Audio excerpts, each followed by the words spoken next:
Praise the lord. హల్లెలూయా. దేవునామానికి స్తోత్రాలు. మీ అందరికీ నా వందనాలు తెలియజేస్తున్నాను. ఈ దినం కొరకు పరిశుద్ధాత్మ దేవుడు సిద్ధపరిచినటువంటి మాటలు.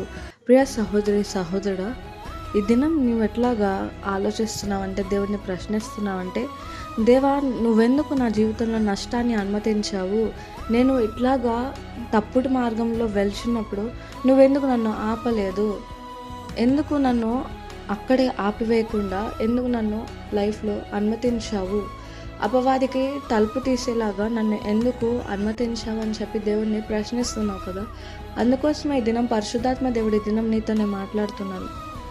ద్వితీయోపదేశ కాండము 1వ అధ్యాయం 42 నుండి మనం చూసుకున్నట్లయితే, దేవుడు మోషే ద్వారా ఇశ్రాయేలు ప్రజలకు వార్నింగ్ బెల్ ఇచ్చారు. ఏమనంటే, మీరు అమోరియల దగ్గరికి యుద్ధానికి వెళ్ళొద్దు, నా సన్నిధి మీకు తోడుగా రావట్లేదు కాబట్టి మీరు చనిపోతారు, మీరు ఓడిపోతారు అని చెప్పి దేవుడు వారికి హెచ్చరించినా కానీ వారు మూర్ఖత్వంతో వాళ్ళు వెళ్ళి ఆ యొక్క యుద్ధాన్ని ఓడిపోయినట్టు మనం చూస్తాం.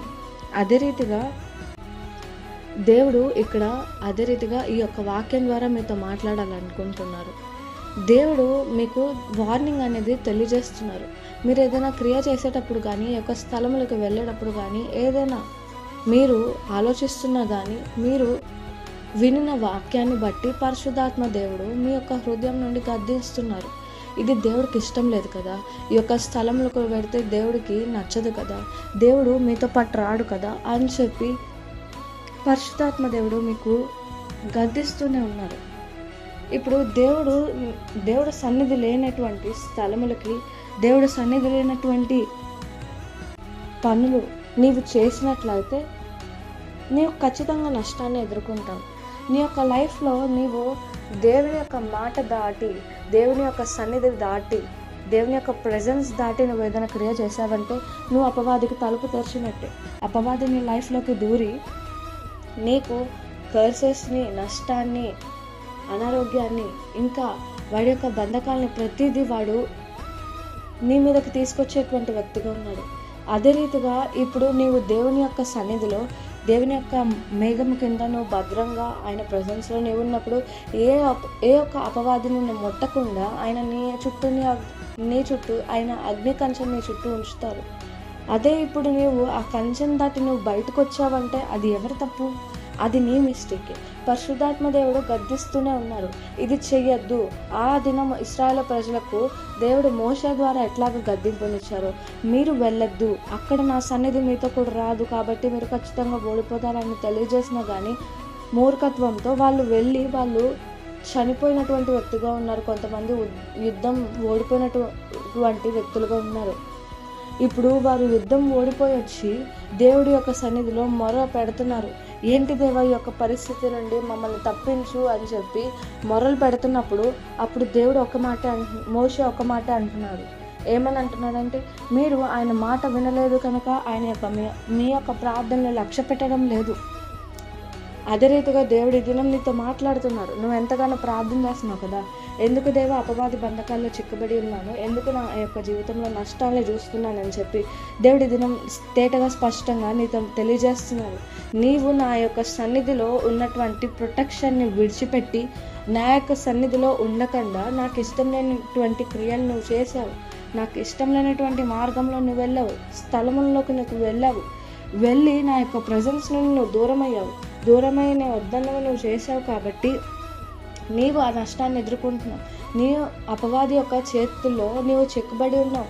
అపవాదికి నువ్వే తలుపు తెరిచావు.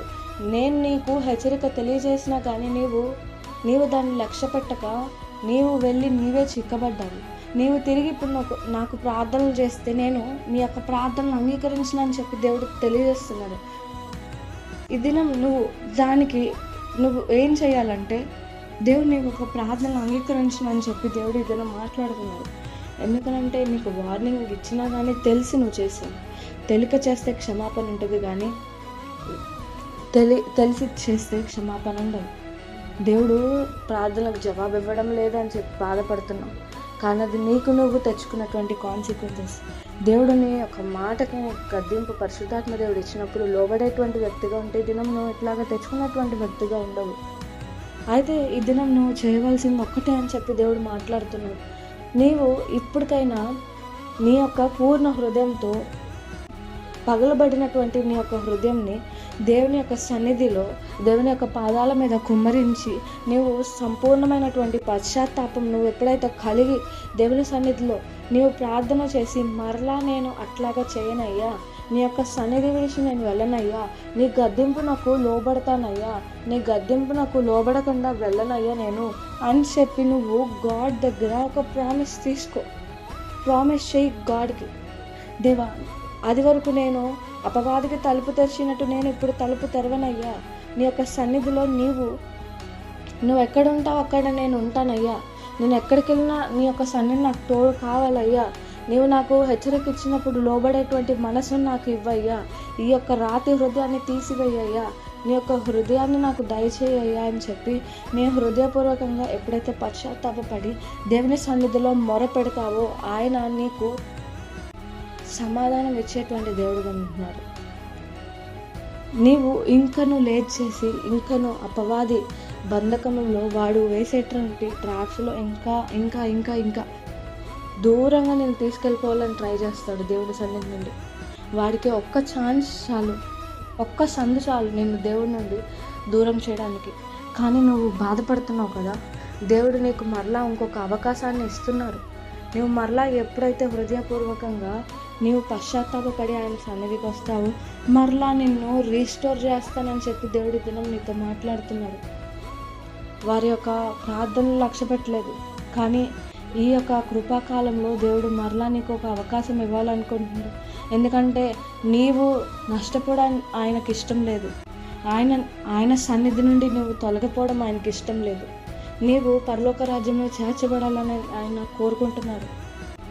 ఈ దినమైనా కానీ హృదయపూర్వకంగా పశ్చాత్తాపపడి, దేవా మరలా నీ యొక్క సన్నిధి నాకు అనుగ్రహింపజేయ్యా, నీ యొక్క మహిమ మేఘం నా మీద ఉంచయ్యా, నీ యొక్క సన్నిధితోడు నాకు కావాలయ్యా అని మరలా నీవు ఎప్పుడైతే అడుగుతావో ఖచ్చితంగా నీ యొక్క ప్రార్థనలు దేవుడు ఆలకించి అపవాదికి ఏ ఒక్క తలుపు నీవు ఓపెన్ చేయకుండా నిన్ను నూతన పరిచి ఆయన యొక్క స్వరూపంలో ఆయన యొక్క ప్రొటెక్షన్ నిన్ను ఉంచి మరలా నూతన పరచబోతున్నారు. నీవు నష్టపోయినంత రీస్టోర్ చేయాలని దేవుడు కోరుకుంటున్నాడు. దానికి కావాల్సింది ఏంటంటే హృదయపూర్వకంగా నీవు పశ్చాత్తాపపడాలి. దేవుడి దగ్గర ఒక వాగ్దానం అనేది నువ్వు చేసేటువంటి వ్యక్తిగా ఉన్నప్పుడు ఖచ్చితంగా దేవుడు రీస్టోర్ చేసేటువంటి దేవుడు అంటున్నారు. అట్టి కృప దేవుడు నీకు దయచేయను గాక. ఆమేన్.